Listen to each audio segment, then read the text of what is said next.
My name is Timothy. I'm 28 years old, and until last month, I thought I was barely keeping my head above water financially. Working 2 jobs, I still struggled to make rent and pay down my student loans. When my grandmother invited me to our monthly family dinner, I never expected it would change everything. As we sat around my parents' expensive dining table, Grandma Dorothy asked innocently, "Timothy, dear, is the $2,000 I send you monthly enough?" I froze. What money? Everyone stared at my parents, whose faces turned ghostly white. If you've ever discovered a painful family secret, share where you're watching from, and hit that like and subscribe button. Trust me, you'll want to hear what happened next. Life hasn't been easy since I graduated college 6 years ago. My small apartment sits in the cheapest part of town, with questionable plumbing and neighbors who seem allergic to silence. The walls are thin enough that I know exactly when Mr. Peterson upstairs decides to practice his tap dancing at 2 in the morning. But at $900 a month, it's all I can afford. My main job at Smart Solutions, a struggling software company, pays just enough to cover rent and basic necessities. I'm a junior developer there, and while I love the work, the salary is far from competitive. $42,000 a year sounds decent until you factor in student loans, health care, and the skyrocketing cost of living in our city.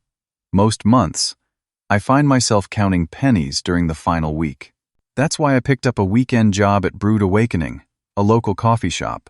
Saturdays and Sundays, 8 hours each day, making lattes and cleaning tables. The extra income helps, but the exhaustion is real. There's nothing quite like debugging code all week, only to spend your weekend listening to customers complain that their non-fat, extra hot, no-foam cappuccino isn't exactly how they imagined it. My relationship with my parents has always been complicated, especially when it comes to money. Mom and Dad live in a beautiful home in Oakwood Heights, the kind of neighborhood where people have landscapers and housekeepers. Dad's investment banking career took off when I was in high school, and Mom's interior design business caters to wealthy clients who think nothing of spending thousands on throw pillows. Whenever I've hinted at financial struggles, they've responded with lectures about fiscal responsibility and the importance of making it on your own. Dad's favorite phrase is, "We built everything from scratch," conveniently forgetting the down payment his parents provided for their first house. Mom often reminds me that struggle builds character, usually while wearing designer clothes that cost more than my monthly salary. "We're not going to coddle you, Timothy," Dad told me when I asked for help with a security deposit 3 years ago. "You need to learn financial independence. When we were your age, we ate ramen and saved every penny," Mom added. "That's how you build wealth." The irony of these conversations taking place in their 5-bedroom house with a 3-car garage was never lost on me. Grandma Dorothy, my mother's mother, has always been different. She grew up poor in rural Wisconsin, married young, and worked alongside my grandfather building a successful construction business. After he passed away 7 years ago, she moved closer to us, buying a modest condo 20 minutes from my parents' house. Since I was little, Grandma has been my biggest supporter. When I was 8 and built a wobbly birdhouse, she displayed it proudly on her porch. When I chose to major in computer science instead of business, much to my father's disappointment, she sent me a card saying she believed in me. Grandma Dorothy sees me for who I am, not for who my parents want me to be. 2 weeks before the family dinner, Grandma called to check in. We try to talk at least once a week, and her calls are always a bright spot. "How's work, Timothy?" she asked. "It's good," I lied. In reality, I'd just been passed over for a promotion I desperately wanted. Keeping busy. "And your apartment? Still having issues with the heating?" I winced, remembering I'd mentioned that problem months ago. "It's better now." Another lie. I'd been wearing 2 sweaters indoors since October. "You know you can always talk to me if you need anything," she said, her voice warm but concerned. "I worry about you working so hard." The shame of hiding my struggles burned in my chest. Grandma had always been honest with me, yet here I was, constructing a facade of success to spare her worry. But admitting failure felt worse somehow, especially when my older brother Jacob seemed to navigate adulthood so effortlessly. "I'm fine, Grandma, really," I insisted. Just the usual growing pains of early career life. She paused, and I could almost see her thoughtful expression. Well, I'm looking forward to seeing you at dinner next week. Your mother says she's making your favorite pot roast.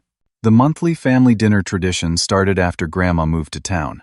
Every third Sunday, we gather at my parents' house for a meal that inevitably becomes a showcase of everyone's achievements except mine. Still, I never miss them.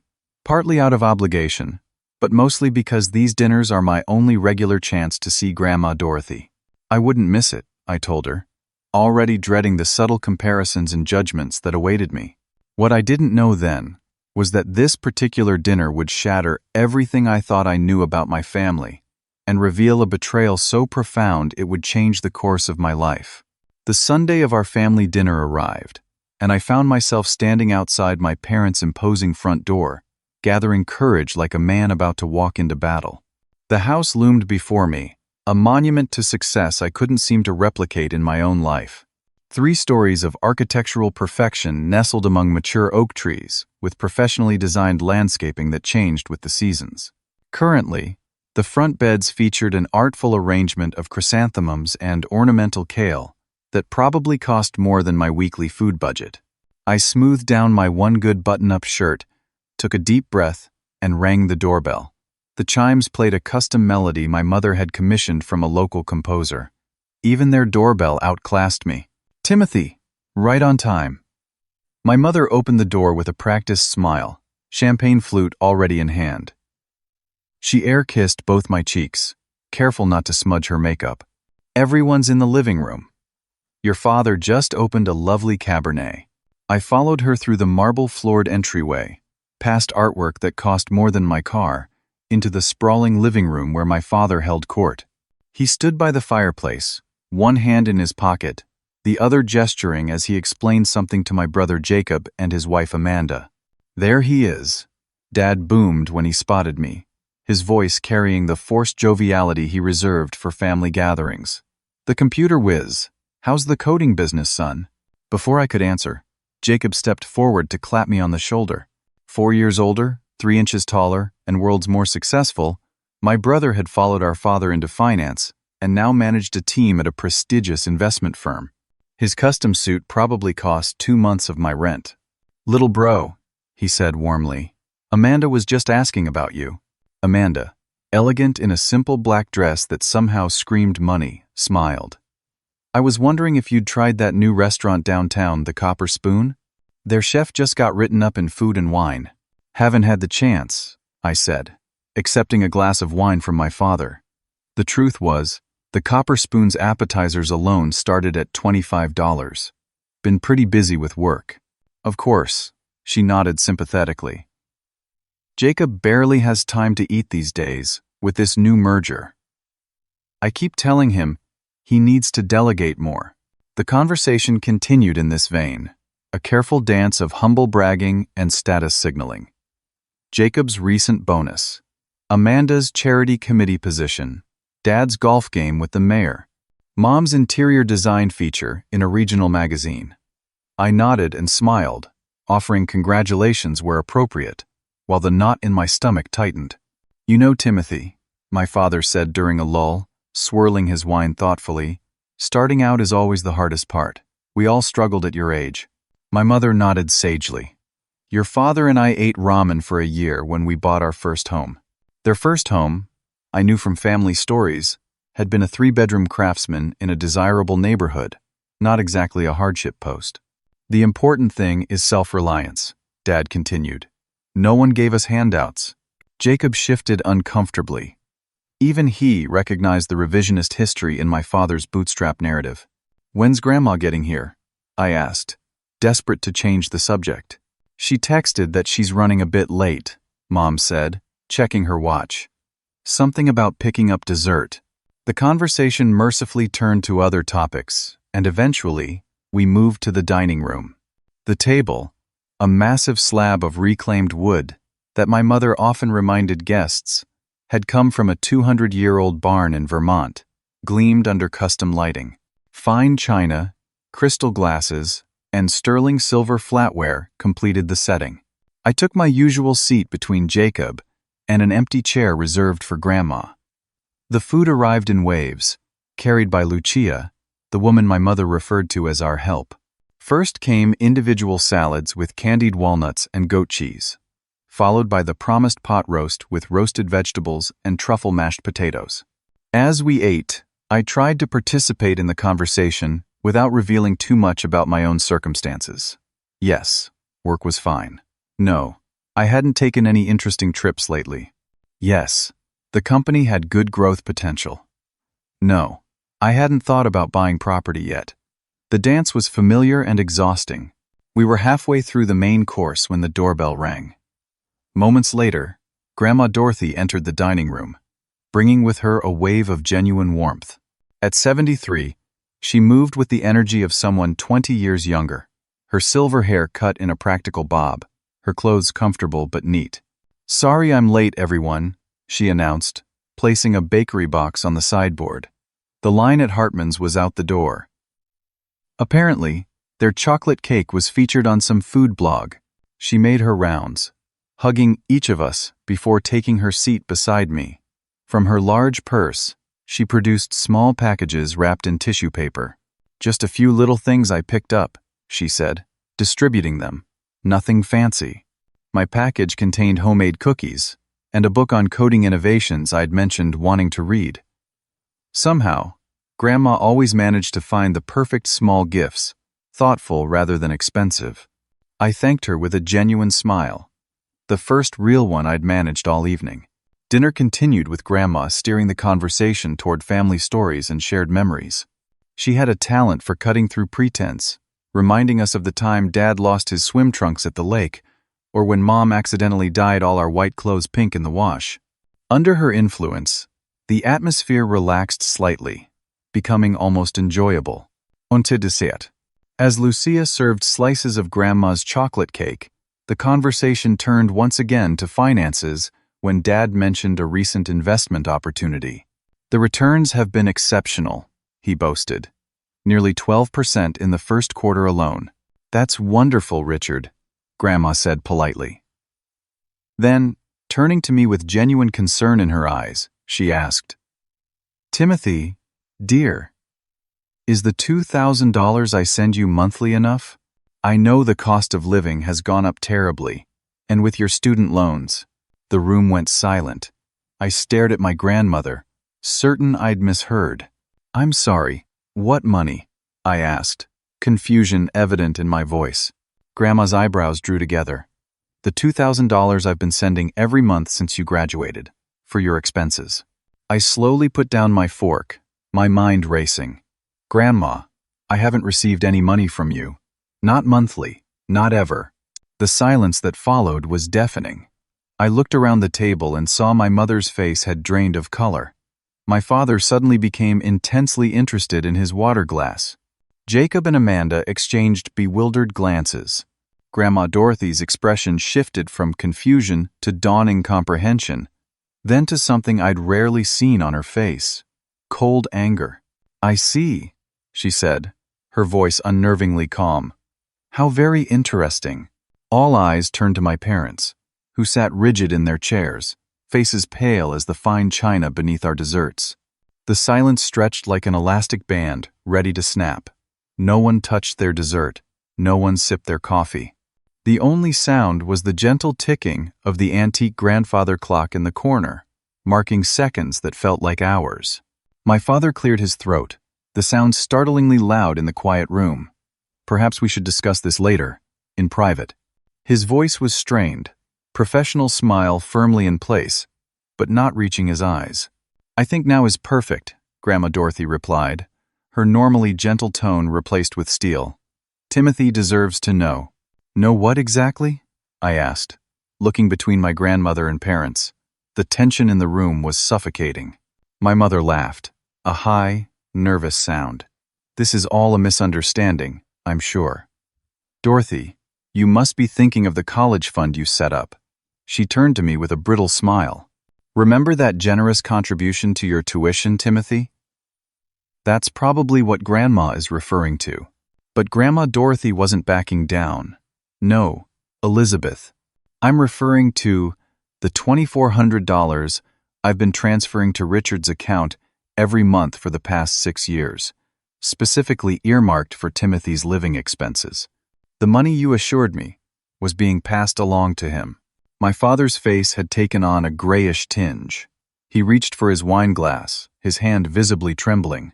"Dorothy, this is hardly the time or place." "It's exactly the time and place," Grandma interrupted, fixing him with a gaze that could have frozen fire.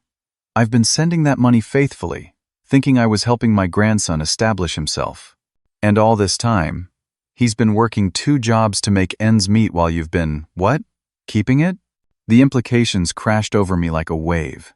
6 years, $2,400 a month. A quick mental calculation made my head spin. Over $140,000 that should have come to me. "There must be some mistake," I said, though even as the words left my mouth, I knew there wasn't. The pieces were falling into place with sickening clarity. My parents' affluent lifestyle despite economic downturns. Their insistence that I learn financial independence. Their dismissal of my struggles while living in luxury themselves. Jacob spoke up, his expression troubled. "I don't understand. Grandma sends me a monthly allowance too. You've been receiving mine, but not Tim's?" Another revelation. My brother, with his 6-figure salary and performance bonuses, had been receiving financial support from Grandma while I scraped by. "We were going to tell you," my mother said quickly, reaching for my hand across the table. I pulled away. "We've been investing it for you, Timothy. For your future. We were waiting for the right time." "The right time?" I repeated, my voice hollow.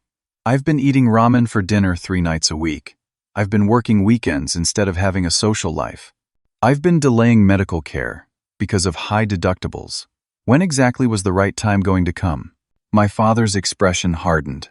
The initial shock was wearing off, replaced by defensiveness. "We were teaching you responsibility, the value of hard work. You think we got where we are by having everything handed to us? Apparently that's exactly how you got there," I shot back, anger beginning to replace my shock. "By taking what should have been mine." "We're your parents," Mom interjected, tears welling in her perfectly made-up eyes. "We were doing what we thought was best." Grandma Dorothy placed a steadying hand on my arm. "Timothy, let's step outside for a moment. I think we both need some air." Numbly, I followed her onto the back patio, leaving behind a table of stunned family members. The cool evening air hit my face, but did nothing to clear the fog of betrayal clouding my mind. "I'm so sorry," Grandma said once we were alone. "I never imagined they would do something like this." "How did this happen?" I asked, my voice barely audible. "How did they get away with it?" Grandma sighed heavily, lowering herself into a patio chair. "After your grandfather died, I wanted to make sure all my grandchildren were taken care of. Jacob was already established in his career, but you were just starting out. I approached your parents about setting up a trust, but Richard suggested a simpler arrangement. I would send the money to them monthly, and they would pass it along to you. But they never did." "No," she confirmed, her expression sorrowful. "They never did." "And you have proof of these transfers?" "Every single one," she nodded. "I keep meticulous records.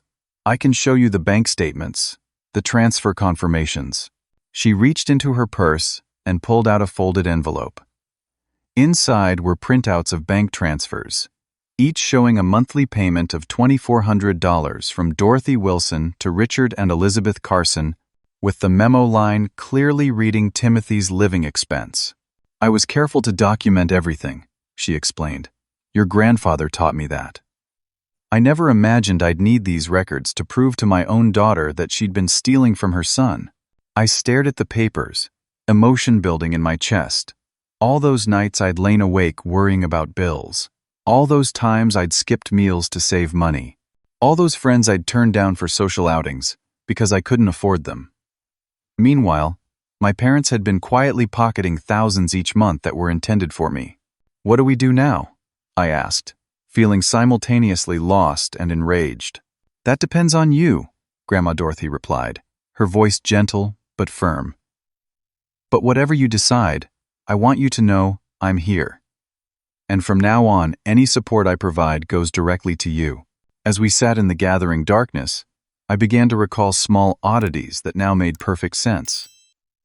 Dad's new car purchased the same month I'd been denied a small loan. Mom's redecorated living room unveiled just after I'd mentioned struggling with rent increases.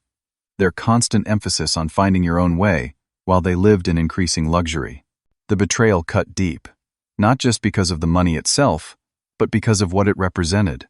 My own parents had watched me struggle, had listened to me talk about financial stress, had even lectured me on fiscal responsibility, all while secretly diverting funds that were meant to help me establish my life. I said slowly, finding my resolve hardening, it's time to go back inside and have an honest conversation, one that's long overdue. Grandma Dorothy nodded, a flash of pride in her eyes. Yes, she agreed. I think it is. As Grandma and I re-entered the dining room, the strained conversation that had been taking place abruptly ceased. My parents sat huddled at one end of the table, while Jacob and Amanda maintained a careful distance at the other. All eyes turned to us as we took our seats. I've shown Timothy the transfer records, Grandma announced without preamble. My father's jaw tightened. Dorothy, this is a family matter that— I am family, she cut him off. And so is Timothy. Or have you forgotten that while you've been stealing from him? The word stealing hung in the air like a thunderclap.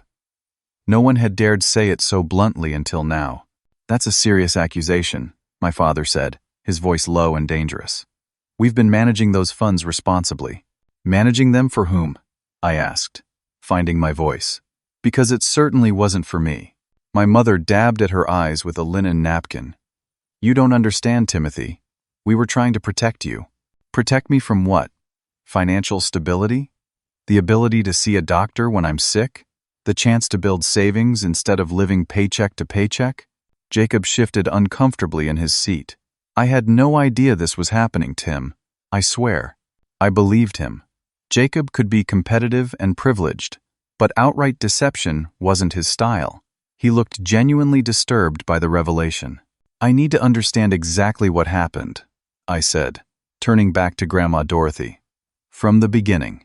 Grandma squared her shoulders, her expression resolute. After your grandfather passed, he left specific instructions in his will about providing for all his grandchildren. There was a trust established for each of you. Jacob received his portion as a lump sum when he turned 25 because he was already established in his career. I nodded, processing this information. I'd been vaguely aware of Grandpa's will, but had never been told the details. For you, she continued, since you were still in college, we structured it differently. Instead of a lump sum that might be overwhelming to manage, I suggested monthly payments to help you get on your feet. Your parents agreed to this arrangement. We did, my father acknowledged stiffly. The initial amount was $2,000 monthly, Grandma explained. I increased it to $2,400 last year because of inflation. I did the calculation in my head again. $2,400 a month for the past year. 24 months before that at $2,000. And 4 years before that at $2,000. The total made me dizzy. Around $144,000 that should have been mine. That's $144,000, I said aloud, my voice hollow with disbelief. $144,000 that could have changed my entire life these past 6 years. My mother flinched at the number. We were going to tell you, she insisted. We've been keeping track of every penny. Show me, I demanded. My parents exchanged glances. We don't have those records with us right now, my father hedged. Of course you don't, I laughed bitterly. Because they don't exist, do they? There's no separate account with my name on it. No investment portfolio gaining interest for my future. You've been spending it. The silence that followed was confirmation enough. All those times I came to you for help, I said, memories flooding back with painful clarity, when my car broke down and I couldn't afford repairs. When I had to choose between paying my electric bill and filling a prescription, when I asked for advice about my crushing student loan debt, you watched me struggle while sitting on money that was specifically meant for me. We built this family from nothing, my father began, falling back on his familiar refrain. No, Dad, you didn't, I interrupted. You built it by taking advantage of everyone around you, including your own son. My mother burst into tears, but I found myself unmoved. These weren't tears of remorse, but of being caught. What I want to know, Grandma Dorothy said, her voice cutting through the tension, is where the money went. $144,000 doesn't just disappear. My eyes wandered over the dining room, taking in the expensive furniture, the original artwork, the crystal chandelier that had been installed last year. The answer was all around us. It went to this. I gestured to our surroundings. To keeping up appearances. To looking successful, even if it meant stealing from your own child. We never saw it as stealing, my mother protested weakly. We saw it as managing your inheritance in a way that benefited the whole family. That wasn't your decision to make, Grandma said firmly. Those funds were explicitly for Timothy. As the reality of the situation sank in, I felt a strange mixture of anger, betrayal, and oddly, relief. There was clarity in finally understanding why my parents had been so dismissive of my financial struggles. It wasn't that they didn't believe in me or thought I was failing. They simply knew I had been denied resources that should have been mine. Do you have any idea what these past 6 years have been like for me? I asked quietly. The stress of trying to make ends meet? The shame of falling behind on bills? The exhaustion of working 2 jobs? My father looked away, unable to meet my gaze. My mother stared down at her hands. I skipped meals to save money, I continued. I lived in an apartment with black mold because I couldn't afford to move. I didn't go to the dentist for 3 years because I couldn't spare the copay. All while you were taking vacations and buying luxury cars with money that should have helped me build a life. We're sorry, my mother whispered. Sorry you did it, or sorry you got caught? I asked. The lack of response was telling. Grandma Dorothy reached across the table and took my hand. What do you want to do, Timothy? This is your decision. I took a deep breath, considering my options. The betrayal cut deep, but beneath the hurt and anger, I found myself thinking practically. This money could change my trajectory completely. It could free me from debt, allow me to find better housing, maybe even start saving for the future. First, I said, I want every cent that was meant for me transferred to my account, immediately. Not next week, not after you've had time to move things around, tomorrow morning. That's not possible, my father began. It is possible, and it will happen, Grandma interrupted. Or, I'll be contacting my lawyer about fraud charges first thing tomorrow. The color drained from my parents' faces. You wouldn't, my mother gasped. Try me, Grandma replied, steel in her voice. I've spent my life playing by the rules, Elizabeth, but I will not stand by and watch you steal from my grandson. Jacob cleared his throat. I think Grandma and Tim are being more than reasonable, all things considered. They could press charges if they wanted to. Amanda nodded in agreement. What you did was wrong. Plain and wrong. The united front from my brother and his wife seemed to shake my parents more than anything else had. They weren't used to Jacob challenging them. Fine, my father conceded. We'll transfer what we can tomorrow, but it will take time to liquidate some investments. You have 1 week for the full amount, I said firmly. And I want documentation of every transaction. Grandma Dorothy squeezed my hand, a silent show of support and pride. And after that? My mother asked hesitantly. I looked at her, really looked at her, and saw not the confident, polished woman who had always intimidated me, but someone desperate and insecure, willing to betray her own child to maintain an image of success. After that, I said slowly, we'll have to see if there's anything left to salvage. The grandfather clock in the dining room struck 9, its solemn chimes punctuating the tense silence. No one had touched their dessert. The chocolate cake Grandma had brought sat forgotten on the sideboard. A celebration turned confrontation. I think we should discuss this rationally, my father said, his banker's composure partially restored. There's no need to make hasty decisions when we're all emotional. Emotional? I repeated incredulously. You've been systematically stealing from me for 6 years, and you're worried that I'm being emotional? We never saw it as stealing, my mother insisted, her voice quavering. We saw it as making decisions for your own good. Decisions like watching me work myself to exhaustion while you renovated your kitchen? I asked. Or decisions like telling me you couldn't help with my security deposit while you were planning your cruise to the Mediterranean? Jacob, who had been uncharacteristically quiet, finally spoke up. I don't understand how this happened. You never intercepted the money Grandma sent me. You were already on a good path, my father explained, as if this justified everything. You had the right connections, the right job. Timothy was different. He needed guidance. Guidance, I echoed hollowly. Is that what you call this?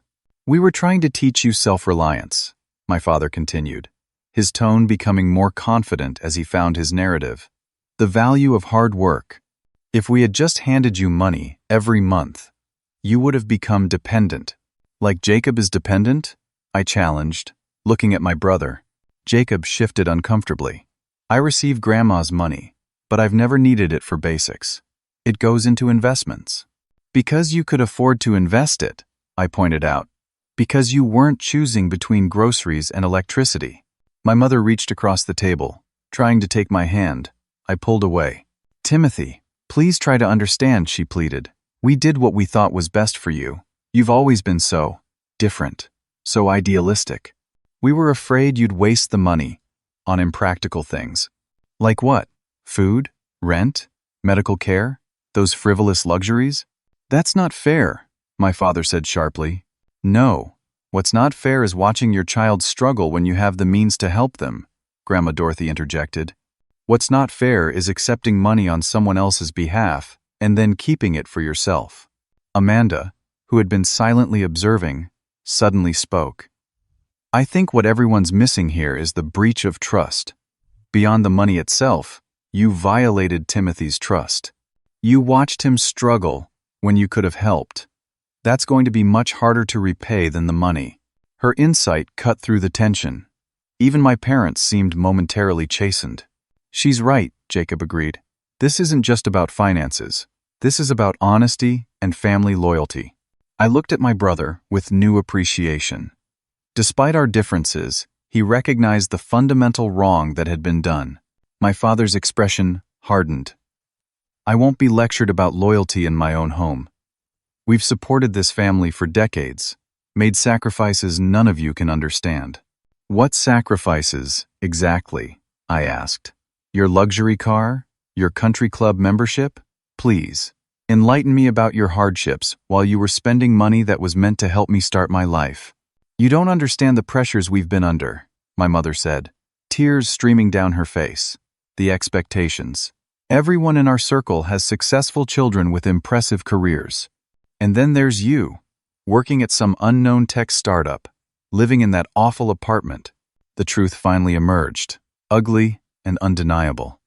This had never been about helping me or teaching me responsibility. It had been about appearances, about my parents' embarrassment over my modest lifestyle and career choices. So you stole from me because you were ashamed of me, I said, the realization landing like a physical blow, because I didn't fit your idea of success. That's not what I meant, my mother backpedaled, but the damage was done. I think that's exactly what you meant, I said quietly, and that hurts more than the money ever could. Grandma Dorothy stood up, her small frame somehow commanding the room. I've heard enough. Richard, Elizabeth, I expected better from both of you. Especially you, Elizabeth. Did you learn nothing from your father and me about integrity? About putting family first? My mother withered under Grandma's disappointment. Tomorrow morning, Grandma continued, you will begin transferring Timothy's money to an account only he can access. All of it. Every penny that was meant for him over the past 6 years, plus interest. And if we refuse? My father challenged, though his voice lacked conviction. Then I contact my lawyer, file a police report for fraud, and make sure everyone in your precious social circle knows exactly what kind of people you really are, Grandma replied without hesitation. The threat hung in the air, potent and undeniable. My parents' entire identity was wrapped up in their reputation. The prospect of public scandal terrified them more than financial consequences ever could. Fine, my father finally conceded. We'll transfer the money. But I want it noted that we never intended to keep it permanently. We were waiting for Timothy to demonstrate financial responsibility. Save your justifications, I said, standing up. They're insulting to everyone at this table. I turned to Grandma Dorothy. I think I've lost my appetite for dessert. Would you mind giving me a ride home? Of course, dear, she replied, gathering her purse. Jacob, Amanda, it was lovely to see you both, despite the circumstances. Jacob stood as well. Actually, I think we'll leave too. Mom, Dad, we'll talk about this more when everyone's had a chance to calm down. The unified exit of everyone but my parents sent a clear message. Their actions had not just hurt me, they had damaged the entire family's trust. As we walked to the front door, my mother made one last desperate attempt. Timothy, please don't leave like this. We're still your parents. We still love you. I paused, hand on the doorknob, and looked back at the woman who had raised me but had also betrayed me in one of the most fundamental ways possible. Love isn't supposed to hurt like this, I said simply, and walked out into the night. The ride back to my apartment was quiet. Grandma Dorothy drove steadily, occasionally glancing over at me with concern. The familiar streets of the city passed by outside the window, but everything felt different now, as if the revelation at dinner had altered not just my understanding of my family, but of my entire life. You can stay with me tonight if you want, Grandma offered as we neared my neighborhood. The guest room is always ready.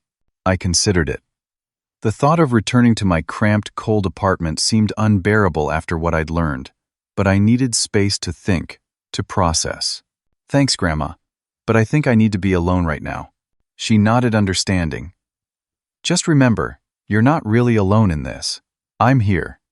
And it seems Jacob is on your side too. That had been unexpected. My brother and I had never been close. Our lives and values too different for meaningful connection. Yet tonight he had stood with me without hesitation. Pull over here, I suddenly requested as we passed a small park a few blocks from my apartment. Grandma complied, guiding her car to the curb. Everything okay? Yeah. I just need some air. Maybe a walk before going home. I'll come with you, she said, already reaching for her door handle.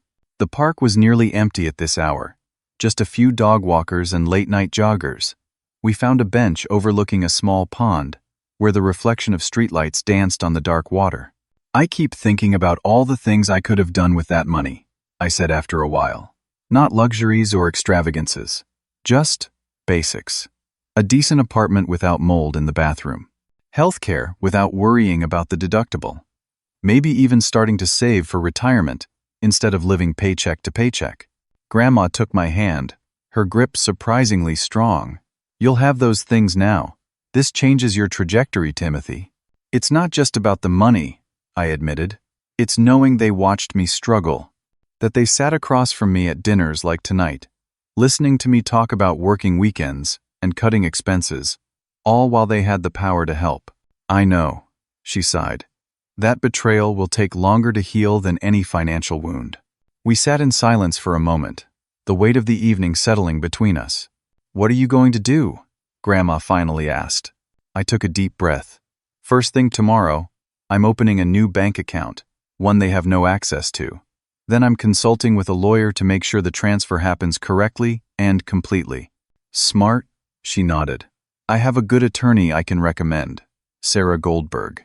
She handled your grandfather's estate. After that, I continued, finding resolve, strengthening my voice. I'm going to take control of my life in ways I never could before. Find a better apartment. Maybe look for a job that values my skills properly, instead of staying somewhere that underpays me because I've been too financially insecure to risk a change. You could even consider furthering your education if you wanted, Grandma suggested. That master's degree you mentioned. The possibilities were suddenly expanding before me, doors opening that had previously been locked tight. What about your parents? Grandma asked gently, the question I'd been avoiding. What did tonight mean for my relationship with the people who had raised me but also betrayed me so profoundly? I don't know, I admitted. Right now, I can't imagine trusting them again, or even wanting to be in the same room with them. Understandable, Grandma said. Just remember that decisions made in anger sometimes have consequences we don't foresee. Are you saying I should forgive them? I asked, surprised. No, she replied firmly. What they did was wrong. Deeply wrong. I'm just saying that you should make decisions about your relationship with them when you're thinking clearly, not when you're hurt and angry. She was right, as she so often was. Tonight wasn't the time to determine the future of my family relationships. Tonight was for acknowledging the betrayal and beginning to chart a new course. The next morning, I called in sick to work for the first time in years and met with Sarah Goldberg, the attorney Grandma had recommended. She was a sharp-eyed woman in her 50s who listened to my story without visible judgment, but with clear determination to help. What your parents did constitutes fraud, she explained after I'd laid out the details. They accepted money on your behalf, with explicit instructions about its purpose, and then diverted it for their own use. We have clear documentation of the transfers from your grandmother, and evidence that you never received the funds. What are my options? I asked. We can pursue criminal charges if you wish, though that path has significant consequences for family relationships, she said carefully. Alternatively, we can handle this as a civil matter, with formal demand letters and the threat of legal action if they don't comply with full repayment. I considered this. As angry as I was, the thought of my parents facing criminal charges was difficult to contemplate. Let's start with the civil approach, I decided, but make it clear that criminal charges remain an option if they don't cooperate fully. Sarah nodded, already making notes. I'll draft a demand letter today. In the meantime, I suggest you open a new bank account at a different institution from where your parents bank to receive the transferred funds. By noon, I had a new account at a credit union across town and had signed the necessary paperwork for Sarah to represent me. By 3 o'clock, my parents had received the formal demand letter, outlining the situation in stark legal terms and giving them 5 business days to begin repayment. Their response came swiftly. My father called, his voice tight with controlled anger. Was this really necessary? He demanded. Lawyers? Threats? We're your parents, Timothy, not criminals. What you did was criminal, I replied calmly. The letter just outlines the facts. We were going to pay you back. We've always intended to. When? After I'd struggled for another decade? After I'd given up on ever having financial stability? He had no answer for that. The terms are clear, I continued. Full repayment, beginning immediately, with documented transfers.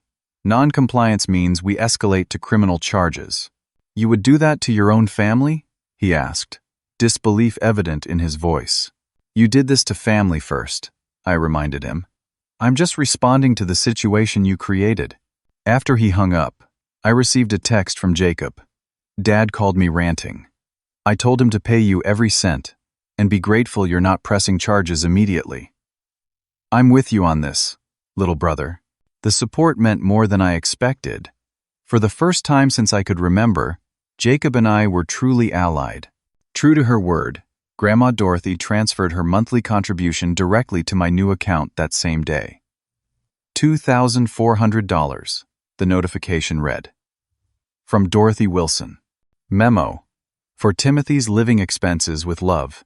Seeing the amount that should have been mine all along brought tears to my eyes, not just for the money itself, but for what it represented, support, care, and belief in me when I needed it most.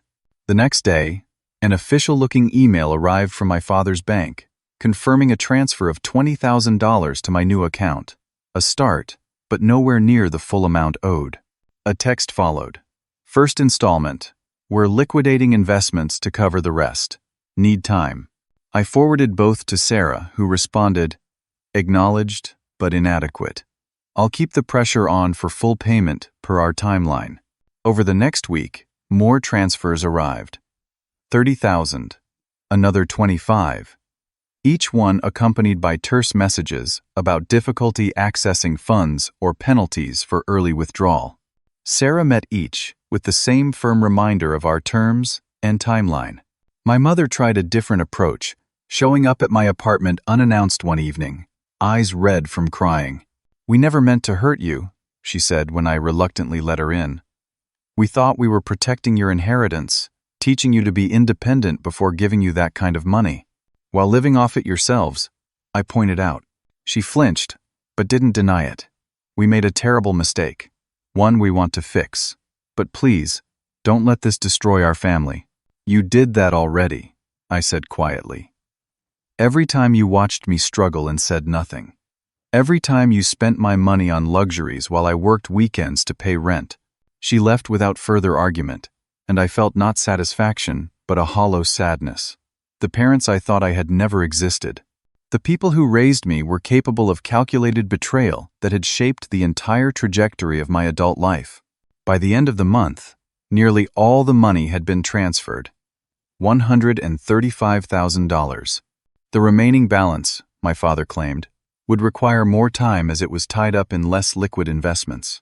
Sarah advised patience. "We've recovered most of it already, which is significant. The rest will come, especially with the legal pressure we're maintaining." With Grandma's help, I found a new apartment in a safer neighborhood, with reliable heating and no visible mold.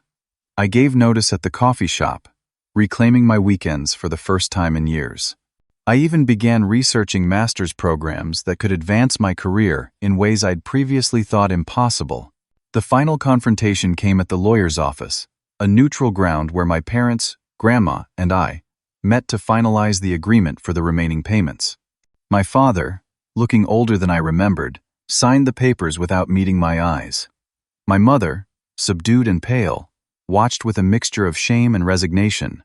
"I hope someday you can understand we thought we were acting in your best interest," she said as we prepared to leave. "I hope someday you can understand why that explanation isn't enough," I replied. As we walked out into the bright afternoon sunlight, Grandma Dorothy took my arm. "How do you feel?" she asked. I considered the question carefully. Like I'm finally starting my life on my own terms. 6 years late, but better now than never. "It's never too late to claim your worth," she said with a smile. "Your grandfather would be proud of you today." For the first time since that fateful dinner, I felt something like peace. The road ahead would be complicated, family relationships fractured, trust shattered, but for the first time in my adult life, I wouldn't be facing it from a position of financial precarity. I would be facing it with resources, support, and most importantly, the truth. 6 months passed like a dream.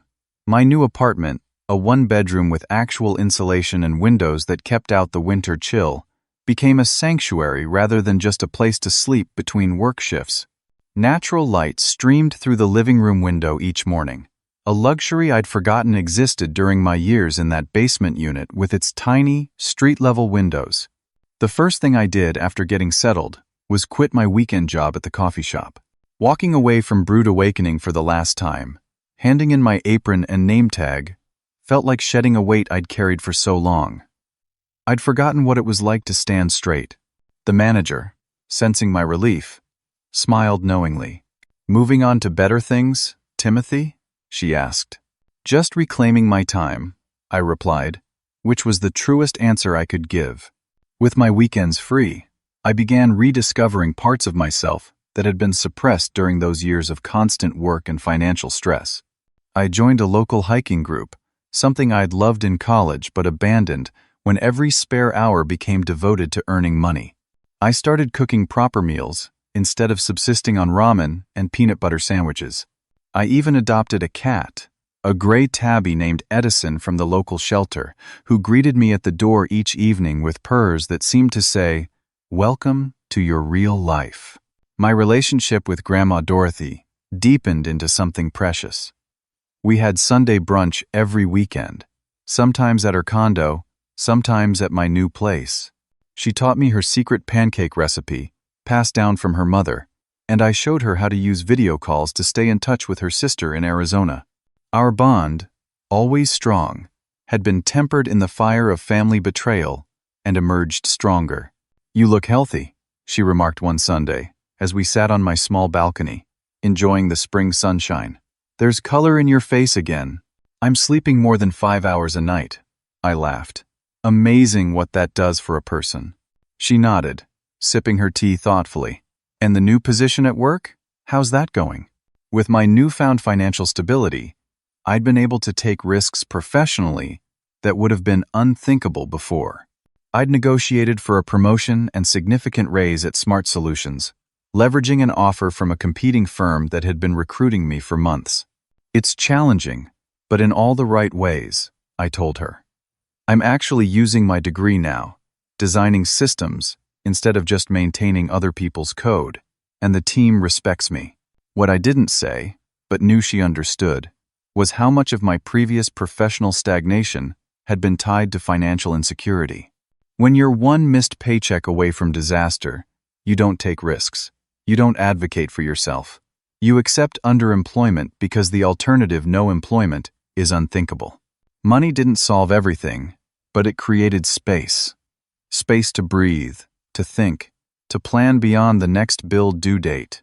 I'd also begun taking financial literacy courses online, determined to manage my newfound resources responsibly.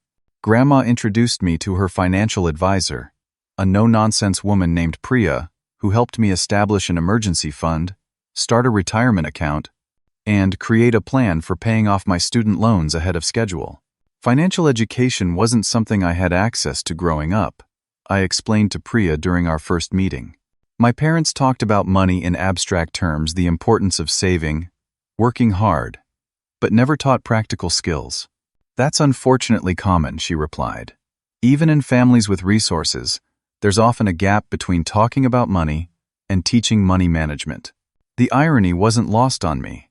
My parents, who had justified their theft by claiming I wasn't ready to handle large sums, had never actually prepared me to do so. My relationship with Jacob evolved in unexpected ways too. After the confrontation at dinner, he'd reached out regularly, checking in and offering support that I'd never experienced from him before.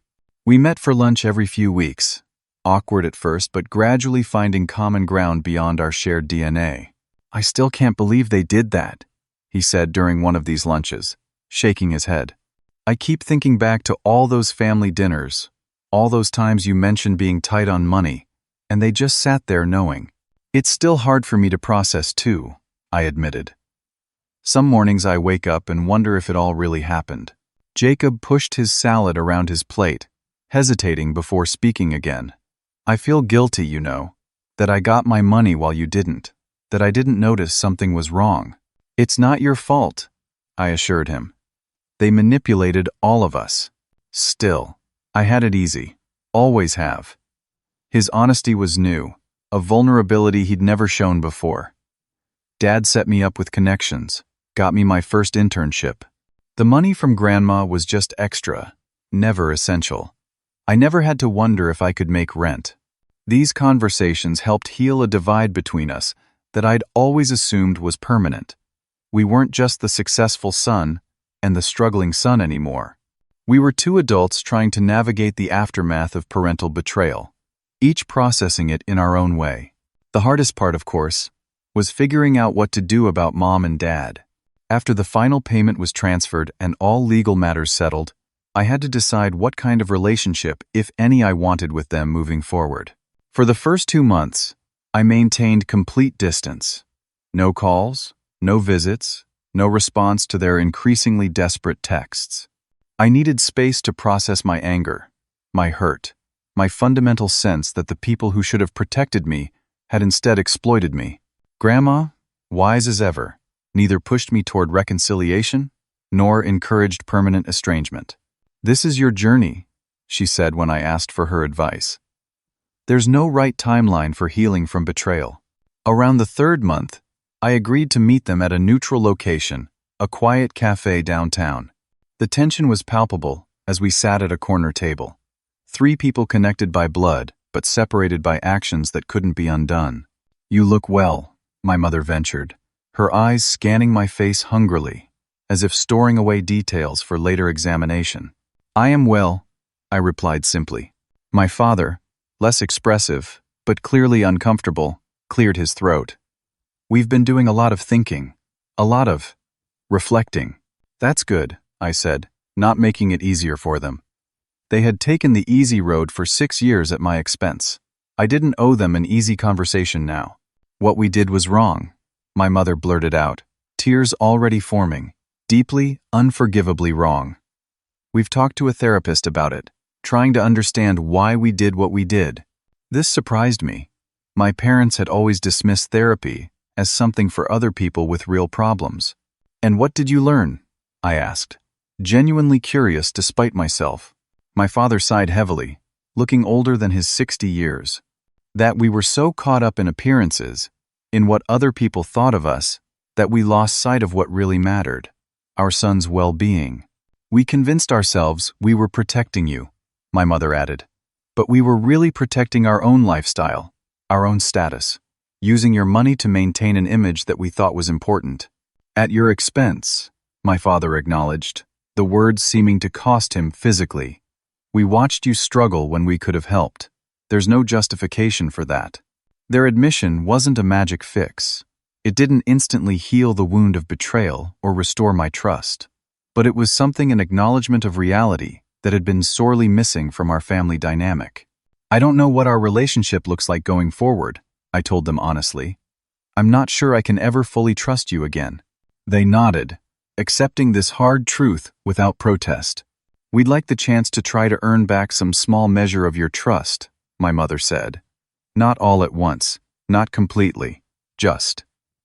A door left slightly open. I considered this. Complete estrangement would be simpler in many ways. A clean break from the people who had hurt me so profoundly. But families are complicated. The bonds between parents and children resistant even to severe betrayal. "Small steps," I finally agreed. "No expectations, no pressure, and absolute honesty from now on, even when it's uncomfortable." It was the beginning of a new kind of relationship, one built on reality rather than performance, on acknowledged flaws rather than maintained facades. Progress was slow and sometimes painful. There were setbacks, moments when old patterns reasserted themselves, when my parents slipped into their habitual roles of advice givers and authority figures rather than people earning back trust. But there were also moments of genuine connection. My father, hesitant and awkward, asking my advice about a new phone instead of assuming he knew best. My mother, listening, really listening, when I talked about my work instead of immediately steering the conversation toward appearances. 6 months after that fateful dinner, I stood on my balcony watching the sunset, reflecting on everything that had changed. The financial stability was the most obvious difference, but not the most significant. The deeper transformation was internal, a shift from seeing myself as someone who must constantly struggle to someone worthy of support and prosperity. The betrayal had been painful beyond words, but it had forced a reckoning that might never have happened otherwise. It had exposed the false narratives that had shaped our family dynamic for decades. It had created space for authenticity, where only performance had existed before. Most importantly, it had taught me that true wealth isn't measured in bank balances or material possessions. It's measured in honesty, in relationships built on genuine care rather than obligation, in the courage to face difficult truths and move forward with integrity. Edison the cat jumped onto the railing beside me, purring as the last rays of sunlight warmed his fur. I stroked his head, grateful for this small creature's uncomplicated affection. "The thing about money," I told him, knowing he couldn't understand but needing to articulate the thought anyway, "is that it's not inherently good or bad. It's what people do with it that matters. How they use it to help or harm, to connect or divide. The real inheritance from my grandfather wasn't the money itself, but the values that Grandma Dorothy had maintained and passed along: honesty, integrity, genuine care for family. Those were the true assets, the ones that couldn't be stolen or misused." As the sun dipped below the horizon, I made a silent promise to myself. Whatever financial success I achieved in life would be built on those values. I would use resources to create security, not just for myself, but for those I cared about. I would be transparent about money rather than secretive.